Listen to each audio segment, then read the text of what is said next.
Muito bem. Bom, se você fez assim como eu, deu tudo certo, talvez o seu navegador deu uma travada aí, ficou meio lento e tudo mais. Isso porque a gente fez um pequeno detalhe aqui, né? A gente fez a nossa função, a gente chamou a nossa função dessa maneira aqui. E aqui não é recomendado fazer isso no JavaScript, tá?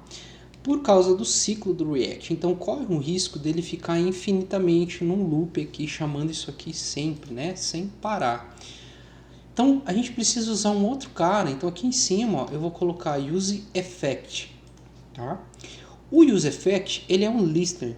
Ele vai executar alguma coisa que você pedir e ele vai parar. Ou ele vai executar toda vez que alguma alteração acontecer. Então olha só, depois da função que eu criei, eu chamo o useEffect dessa maneira e passo uma Arrow Function anônima dessa maneira aqui. Vou pegar esse busca movimentações e vou colocar aqui para dentro. Então eu abro o useEffect aqui dentro e posso fazer o que eu quiser, criar função, enfim, normal. E aqui por final eu vou abrir uma vírgula e vou colocar um array vazio. Lembra que eu falei que isso aqui é um listener? Então, ele é um listener e aqui dentro eu coloco o que eu quero ficar ouvindo. Lembra no caso da nossa API que a gente colocou para ouvir na porta 3000 e toda vez que alguém chamar a porta 3000 a gente ia responder? Então, aqui ó, a gente vai colocar o que toda vez isso aqui que eu colocar aqui dentro mudar, vai chamar o que está aqui dentro. Só que eu não quero ouvir nada, eu só quero que execute uma vez e pare. Então eu coloco um array vazio, ele vai chamar o busca movimentações, vai fazer essa operação e vai parar, não vai executar mais, beleza? Vou salvar, vou rodar de novo aqui yarndev, voltando aqui vou atualizar e pronto, ó, o meu navegador não está travando mais, então ele chamou uma vez e parou, tá? Beleza? Show! Agora, a gente precisa mudar, melhorar essa tabela aqui. Eu poderia estilizar isso aqui do zero, mas eu vou utilizar uma biblioteca bem simples só para dar um visual um pouco melhor aqui, tá? Que é essa Puri, ou Pir, né? Como o próprio nome diz, ok? Rafael, por que você não utiliza o Bootstrap? Rafael, por que você não utiliza o Tailwind? Rafael, gente, existem milhares de pacotes que trazem para a gente um CSS já pronto. É só a gente usar. O objetivo aqui não é falar sobre CSS, não é falar sobre alguma biblioteca, mas sim sobre como desenvolver. Então eu escolhi essa biblioteca porque ela é bem simples, ela tem bem poucas coisas, né? Ela tem aqui a parte da tabela, que é o que a gente precisa só, e os inputs para a gente depois criar uma movimentação e só isso. Então eu não quero mais nada. Então é algo leve, não precisa nem instalar essa biblioteca aqui. Então por isso que eu estou pegando ela para ser mais simples, tá? Não quero fazer um CSS do zero aqui para tomar tempo. Você pode depois estar desenvolvendo aí, fazendo do zero. Se você quiser, eu gosto do Bootstrap, pode colocar o Bootstrap, mas o objetivo aqui do curso é só melhorar um pouquinho o visual. Não vou focar nesse aspecto, tá? Então entrando aqui, ele manda a gente fazer a importação, né? E olha só que legal. Onde que a gente vai fazer essa importação? Porque se eu não estivesse utilizando o React, estivesse usando só o HTML normal, eu colocaria lá no meu HTML.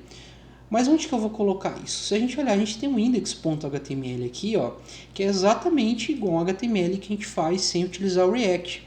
A diferença é que ele tem uma div root e ele usa um script. Esse script, o React pega tudo que a gente fez e coloca aqui dentro e exibe na tela. É isso que o React faz. Então aqui em cima, ó, eu vou colar esse link que ele manda. E aqui, ó, eu já vou tirar esse title Vite mais React e vou colocar aplicação de movimentação ou movimentações, né? Você pode dar um nome aí se você quiser. Vou salvar, vou voltar para cá e perceba que ele já mudou, né? O tipo da fonte e tudo mais, porque agora a gente está importando um CSS, mas eu ainda não mexi em nada nele. Beleza, agora o que a gente vai fazer? Vamos vir aqui em Tables, e aí ó, ele manda importar uma classe chamada PureTable. Vou copiar isso aqui, vou voltar, e aqui na Table eu vou colar, mas está dando um erro. Olha só, aqui no React a gente não usa o class assim, a gente tem que passar o class name. é a mesma coisa. Se eu tirar o name, vai funcionar do mesmo jeito, mas é um padrão do React que a gente tem que passar o class name. Fazendo isso e voltando, a minha tabela já está muito mais bonita, está muito mais fácil de visualizar, ok? Mas eu vou fazer um pouquinho de CSS aqui para você entender como que usa isso aqui, tá? Então eu posso fazer de duas maneiras. Eu posso criar um CSS dentro do meu componente ou eu posso criar um CSS externo. Lembra que a gente já tem o nosso index.css? Então, vou criar uma classe chamada container. Essa classe vai ser flex e eu vou colocar aqui um justify content center. Beleza. Se a gente olhar dentro de main, já está importando esse arquivo.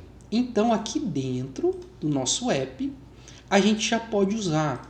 Então eu vou criar uma div aqui, em vez desse fragmento. Vou criar, fechar, vou passar um class name chamada container. Se a gente olhar, centralizou a nossa div aqui em cima, tá? A única coisa que eu vou fazer é dar uma margem top aqui de 30px para ela descolar lá de cima, tá? Então ficou desse jeito aqui. Rafael, mas será mesmo que está exibindo as coisas da API? Olha só, próxima aula nós vamos criar um formulário aqui no front para a gente poder fazer a inserção, inserir uma movimentação e a gente vai ver essa movimentação aparecer aqui. A gente vai criando e ela vai aparecendo aqui, tá bom? Então, já organizamos, já deixamos o visual mais bonito. Se você quiser, você pode colocar um texto aqui, né? Ó. Posso colocar aqui, por exemplo, um H1, minhas movimentações, se você quiser. E esse texto vai aparecer aqui, mas óbvio, né, que ele vai quebrar. Então, para isso, a gente tem que mudar o nosso CSS aqui, colocar um flex direction, column, e aqui mudar para align items center. Aí ele vai ficar mais bonitinho assim, beleza? Então tá organizado. Agora a gente vai criar um formulário, ok, para fazer a inserção. Vamos lá para a nossa próxima aula.